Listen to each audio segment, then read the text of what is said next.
আসসালামু আলাইকুম। আজকে আমি ইলিশ মাছ বুনতে নেব।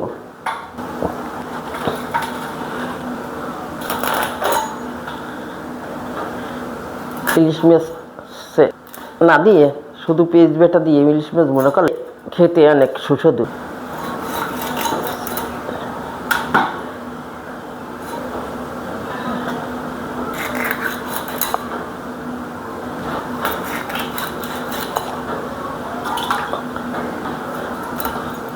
আমি একেবারে পুষ্টও কাটবো না, পাতলাও কাটবো না, এইভাবে কেটে নেব।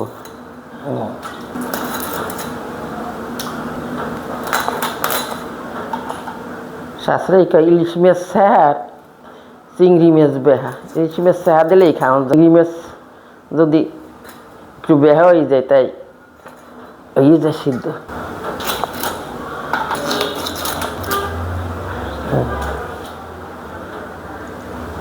হ্যাঁ, বেশি দেওয়াও লাগে না। ধুয়ে নিন,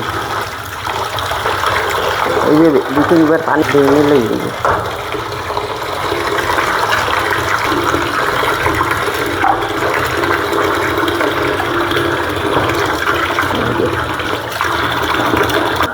মাছ এখানে লবণ হলুদ মেখে একটু ভেজে নেব।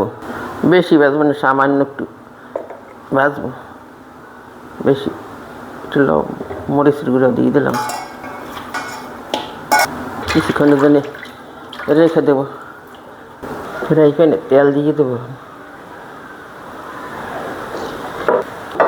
ইলিশ মাছ চিংড়ি মাছের তেল বেশি দিলে খেতে সুস্বাদু হয়। তেলটা গরম হয়ে গেছে, দিয়ে দেবো মাছ।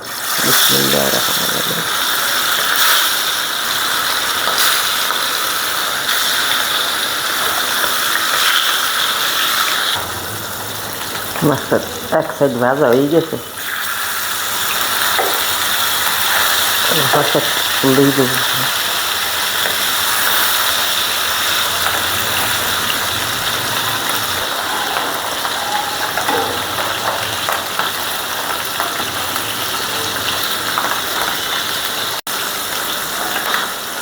মাছের সাইডটা ভাজা হয়ে গেছে, এখন আমি এক সাইডে পুরোই রাখবো।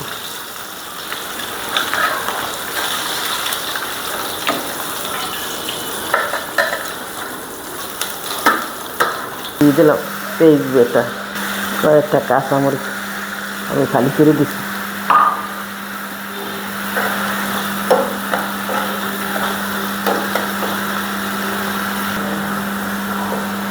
হলুদের গুঁড়ো আগেও দিচ্ছি। আমি মরিচ বেশি দেবো, বেশি মাছ আমি মরিচ এমনি একটু বেশি পছন্দ করি। সবাই তো একরকম না, যার যা খুশি।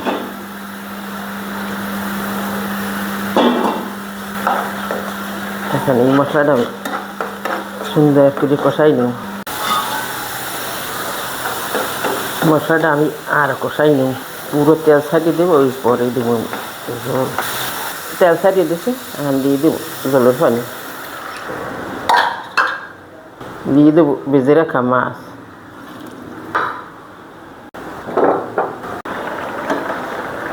ছেলে বলতে আছে, মা একটু বেগুন দিয়ে দেয়। বেগুনটা আমি ধুয়ে কেসে ছোটো সাইজের একটা বেগুন চার ফেলি কেটে